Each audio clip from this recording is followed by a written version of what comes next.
hamu afuuse hamu. Ate abamu bwe twogera nga balowooza nti tulwanyisa hamu ng'omuntu. Hamu amalawo ekibuga. Hamu amalawo ebintu bya bannayuganda. Ate nga tukimanyi bulungi nti eyeeyita hamu kifaananyi bufaananyi, naye waliyo abali emabega we. Nabagamba tutuuse okutuuka mu mbeera ng'ekibuga kino bwe tutalwana nga kiri mu mikono gy'abantu baalubatu bwe bati. Osanga hamu akugambye Bosco Muwonge. Bigambo bya Erias Lukwago Lord Mayor week ewedde eyatwolekeza mweno gye tulimu olunaku olwaleero. In fact ku lunaku olwokutaano Erias Lukwago Lord Mayor yakowoola bannamawulire n'ababuulira nti hamu yabadde wa kukuba bibaati mu budde obutaabadde bwawala. All the way from Kiseka Market through Shauriyako, come to the new taxi park, up to Namirembe Road, the former Parker Yard, and then Chiworogoma side. Awo nno omukulu Erias Lukwago nga nnyonnyola kuba ye yabadde already afunye information nti omukulu wa Miss Kigundu oba hamu yabadde wakuba nti akuba ebibaati. Ku screen nno gy'olaba mukwano gwange ye program oba gy'oyinza okuyita enteekateeka omukulu hamu gy'alina ey'okulaba nga azimba omwalo ogwo n'okuba nti ateekako enkulaakulana wansi gubeereyo nga guli mu mbeera ntuufu wabula nga waggulu era kuliko ebirala ebitambula. So eyo gy'oyinza okuyita artistic impression gy'olaba ng'omukulu hamu bw'ayagala okuba nti akola ku myala gino. Agamba nti gujja kubeera nga gusobola okontrolinga amataba, gugenda kuyamba Kampala okuba nti eggwamu amazzi na buli kimu ng'embeera bwetera okubaawo buli lwebanga enkuba etonnye ebiseera ebisinga nga Kampala bwe mugiraba. Wabula kino Lord Mayor agamba nti nedda, waliwo ekitali kituufu wano bwe tuteegendereza.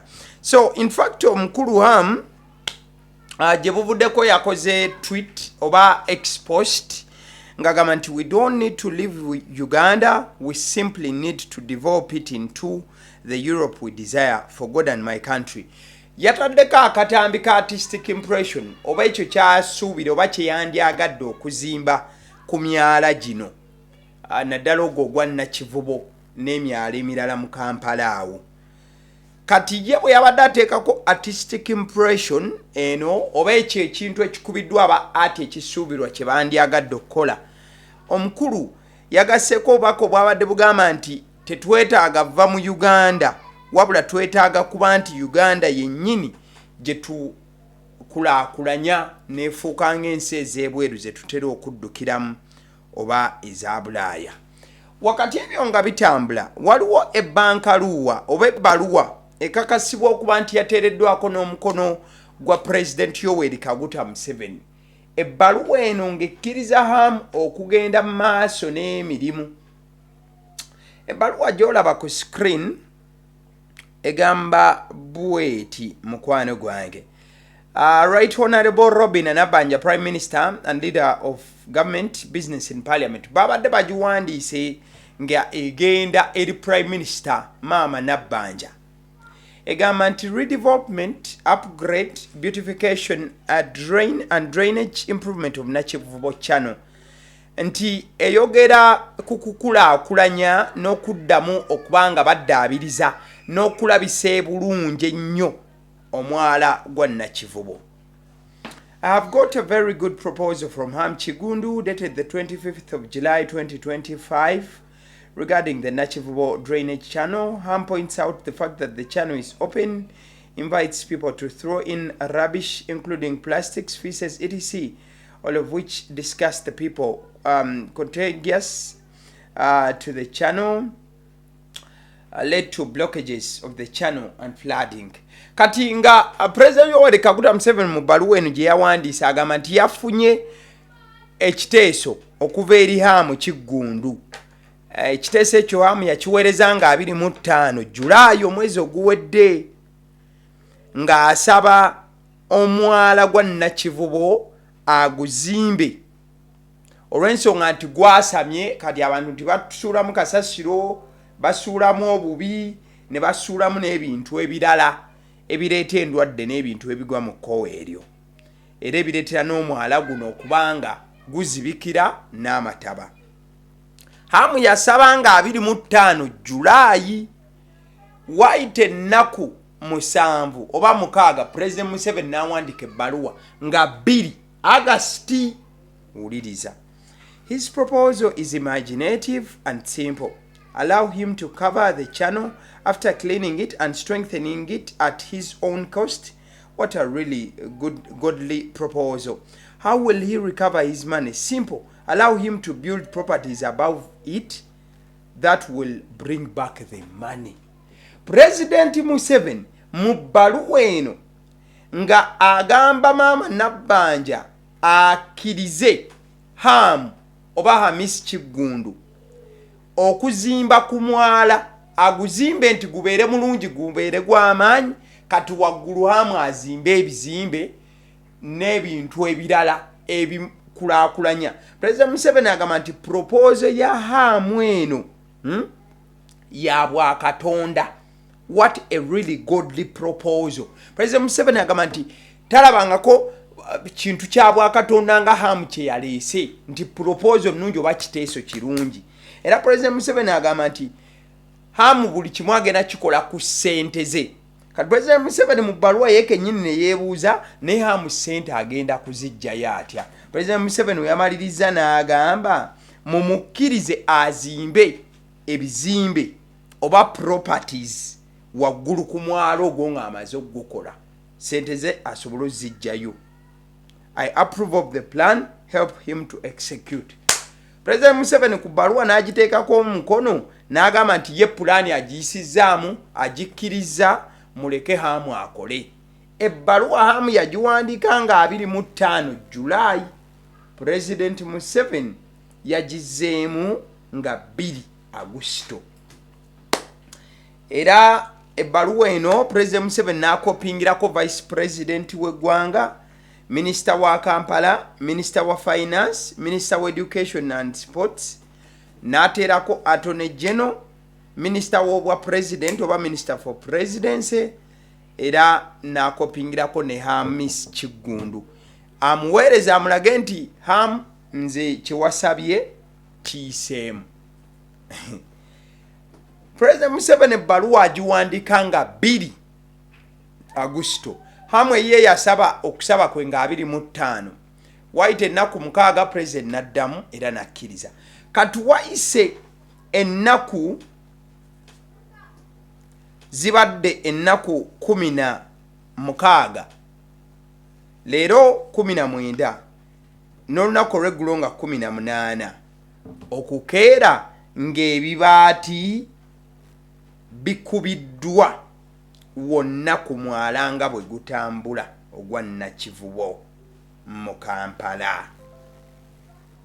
Ebibaati byetoolozeddwa omwala guno, space yonna eriko omwala yakubiddwako ebibaati yonna nga bw'osobola okulaba mu katambi awo. Bano bakiisi mbadde nkolera kumpi na mwala, ebyammwe byawedde dda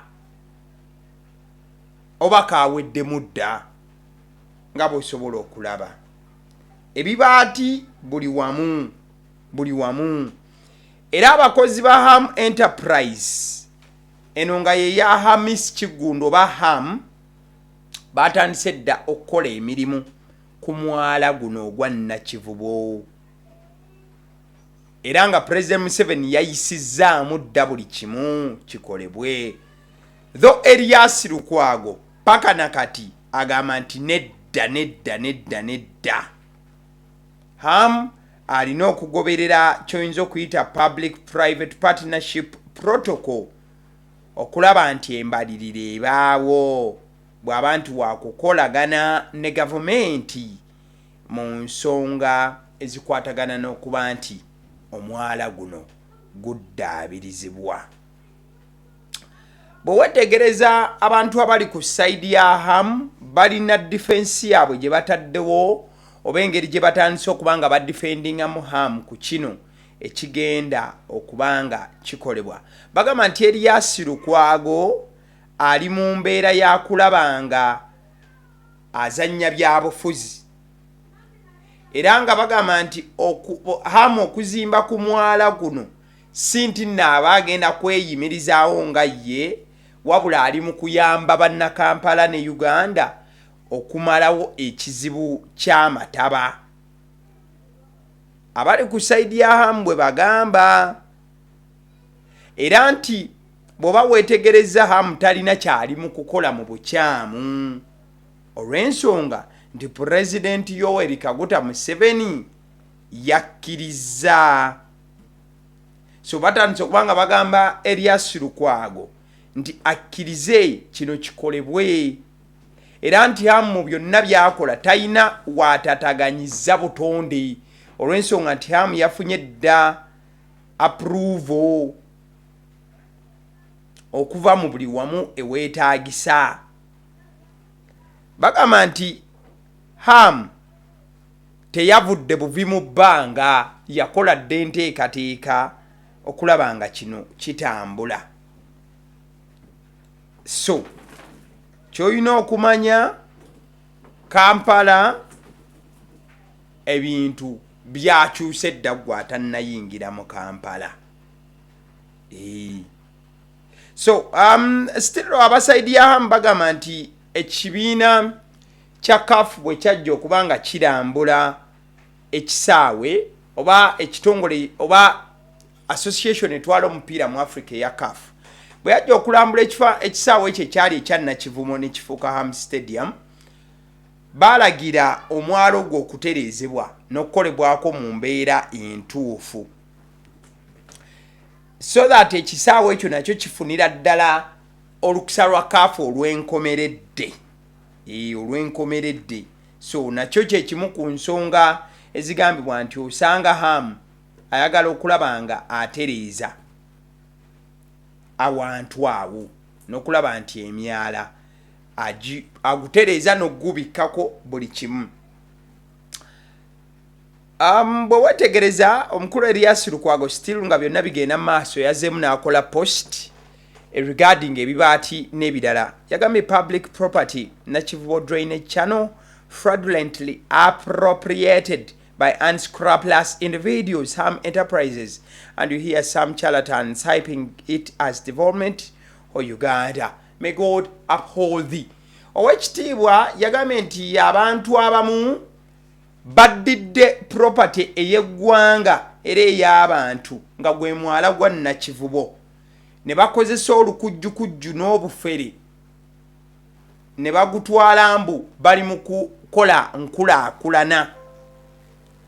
Erias Lukwago agamba yeewuunya abantu abayinza okutandika okuba nga bakyakyanca era agamba nti o Uganda, my God uphold thee. Mukadde ke kamu Lord Mayor Erias Lukwago yasharinze ebbaluwa ya President Museveni agamba nti so Mr. Museveni is now an architect or planner who approves the city plans.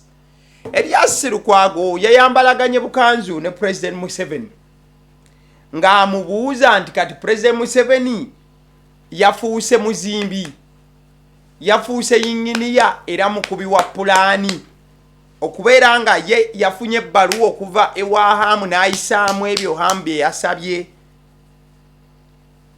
Yafuuse bano bayinginiya abajja ne bakuba pulaani. President Museveni kye yafuuse bigambo bya Lord Mayor.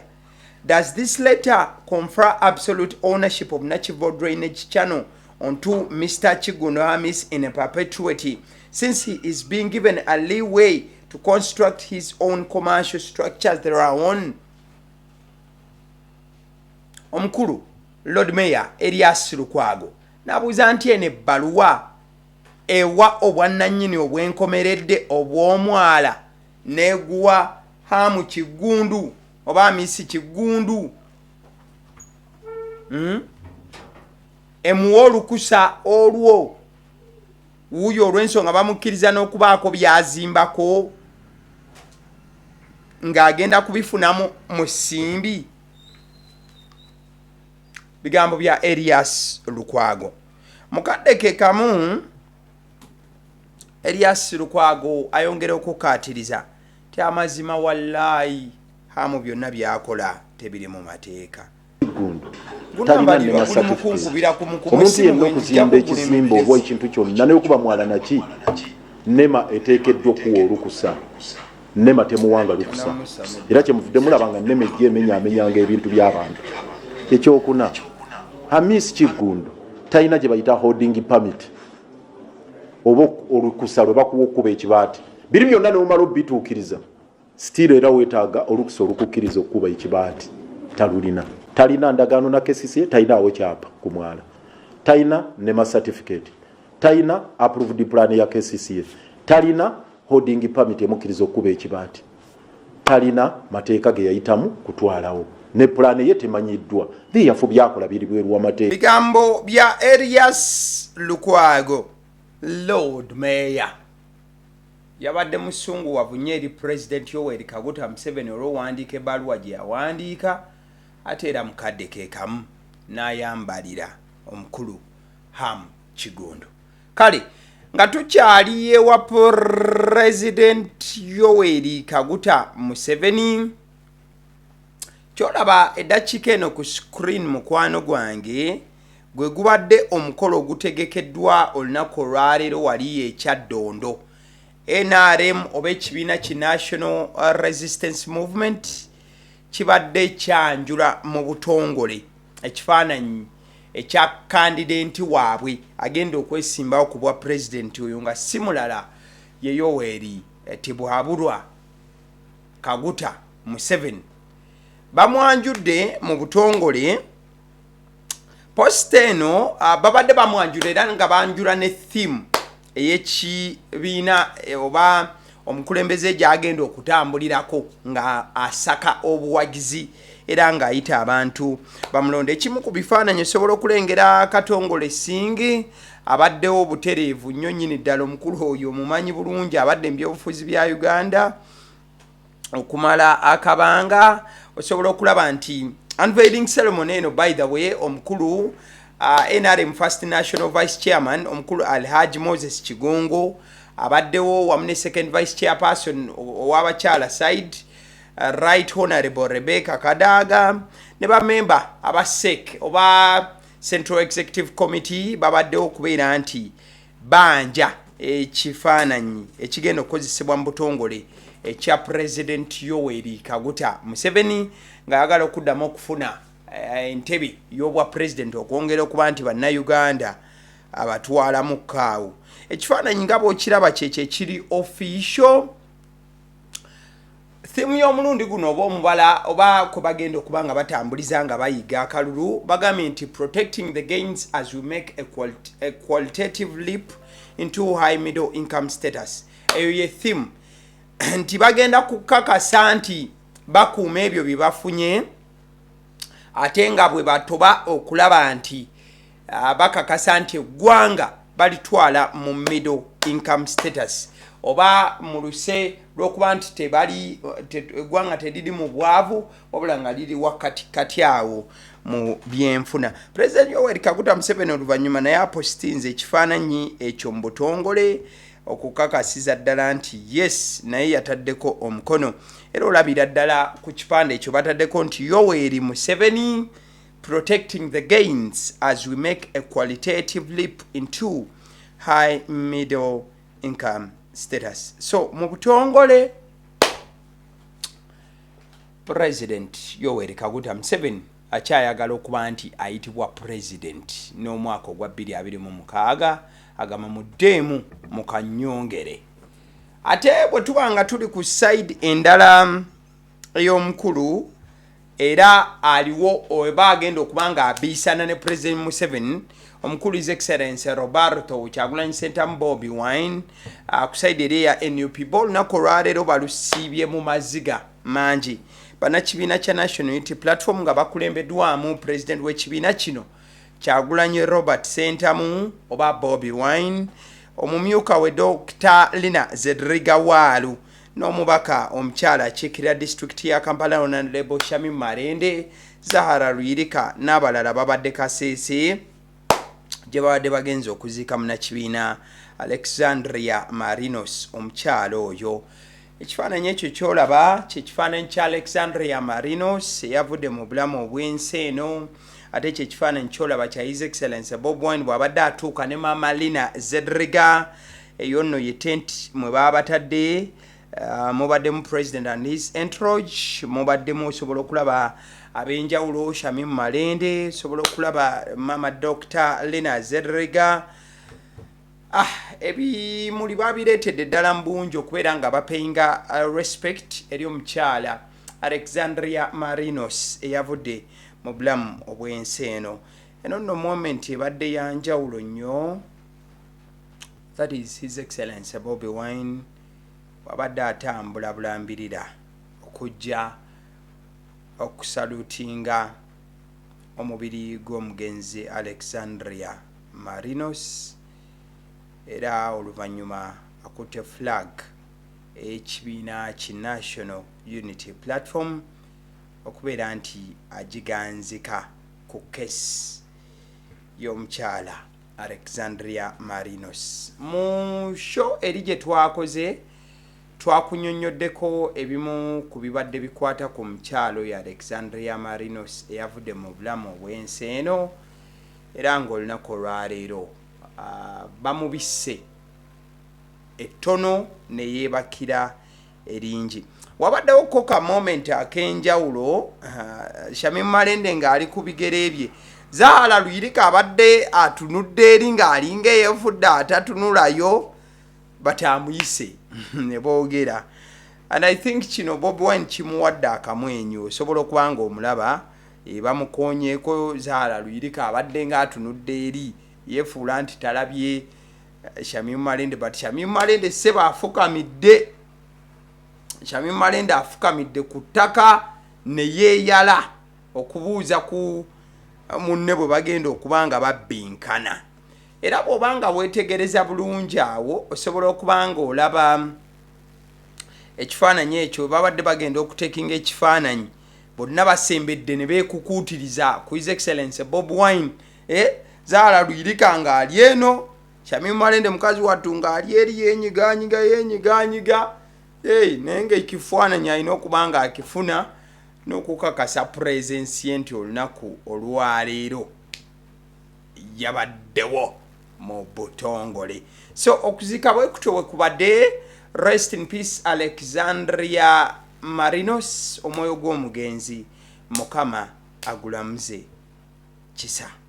Kale bwe tuba nga tuvuddeyo eyo katugendeko mu entertainment katono then tujja kubanga tusibula mu butongole olunaku olwaleero. Alright. Kale katsoka tulaba abaagala n'abantu babiri omukwano paka nakati bakyakamirwa bina. You know, let us have them. Tetuyombe waffe. Tetuyomba mukwano nimbye. Tetuyomba.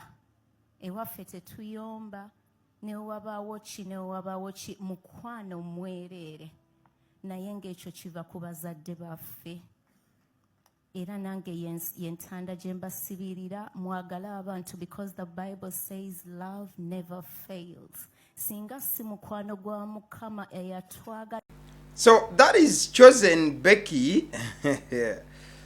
Abaana beeraze lukundo. Chosen Becky ng'ali ne munankani we. Wabula n'ebintu si birungi eri munankani wa Chosen Becky ono. Beekisinga mu video nga obalabye beeragalaga omukwano, but ekifaananyi kyolaba kifaananyi kyakaseera si kawanvu emabega. Professor Sekajjanga bwe bamuyita owa Chosen Becky awo yali asitudde bebi we gwalina mu mukyalo oyo omukyala atali Chosen Becky munango omukyala olwaleero abukeereza nkokola paka mu ofiisi ya Balamu omukazi bw'atuuse yate tagambye mbu bamukola defilement bw'omusajja yamuzaalamu nga tanneetuuka mannange Chosen Becky laavu ng'agirabyeko katono bawa Chosen Becky omukyala alese ensonga ze njagala mazibabuulire nziwulirize then nsalewo nga minisita omusajja takola ki talabiriza baana alina abaana ameka babiri gwolina emyaka emeka nina emyaka 19 19 yakuzaalamu ng'olina emyaka emeka 16 kati alina kukwatibwa defilement waba yakuzaalamu ng'olina emyaka 16 ng'olina 19 ng'omulinamu abaana babiri olina birth certificate yo webakuzaalira ozirina nina kubuza mami wange kati we bamukwate defilement yakudefiringa wamala okudefiringa ate tayagala kulabirira baana be so njagala ngenda kuyita oyo omwami oyo bawa Chosen Becky muwadde just kusawa 12 okuva lwaleero paka enkya kusawa 2 waba tazze wano mukomewo naye mukomewo wano waba tazze tumuguleko omusango gwa defilement basi era genda mugulewo omusango kati kampita omusirikale ajje bampitire nyabo mpita omukyalo oyo omusirikale ajje bagule omusango gwa defilement because kuba kujoga kati gw'omwana omuto n'akuzaalamu mama we yabimanyako lwaki temwawo abanga ng'agenda kuzaalamu kati njagala birth certificate yo enkyawo oba ojja jangu nayo owulidde kati oyo talina namagezi ozadde mu mwana taneetuuka bambi Balamu tukwebaza minisita minisita alina wamubuuliza yakuzaalamu ng'abazadde bo bakimanyi yakuzaalamu so omukyalo ono agaba bamuzaalamu ng'alina emyaka 16 kati alina emyaka 19 ekitegeeza kati gano magezi ng'awa mukyala waba yayogedde bw'atyo mukyala gwe kakasa nti omwana gw'olina omukulu alina emyaka 3 kati omulala ono omuto alina kubanga wa myezi oba mwaka okategedde calculation yawe ejja okubeera entuufu wagambye nti walina 16 n'akuzaalamu kitegeeza omwana alina ba omukulu alina emyaka emeka woleetera abaana ng'emyaka gitankana gyokka egy'abaana gye gijja okujjamu kati munnange kola pepa waakawo bulungi omuleeta osobole omusajja omusibanga bw'oyagala ndowooza ate wanaabeera mu kkomera alabirire bulungi abaana okategedde bulungi kyekyo nno kale awo tuba nti tuvuddewo nemwe mukimanyi nti guno omwaka gubadde mwaka ogujjudde olukundo it has been a year of love baby Gloria ne munankaniwe ekyabwe kyayengera dda Juliet zawedde bushoke ekyabwe Waiki Benda ne munankaniwe Chosen Becky gwe bali mu kutwala nga kaguddeyo tik Desire Luzinda ne Levickson Desire Luzinda ne Levickson tik kati ate Solomon Kampala the new mugole in town tik so far abantu be mu celebrating babalagidde ddala example entuufu so kolabeka video kano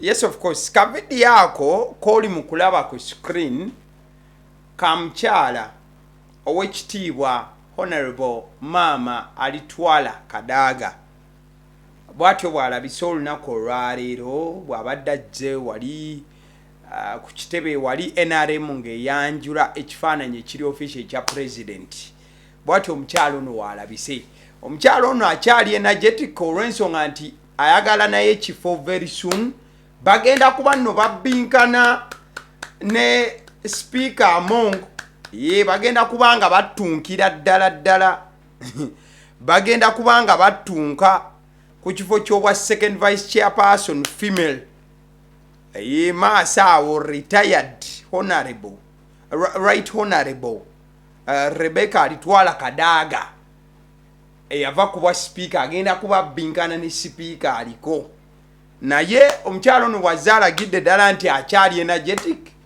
era amaanyi akyagalina okuba nti yeŋŋanga speaker among ennaku nno wabulanga 7 okulonda okubaawo kyemuyina okumanya budde buweddeyo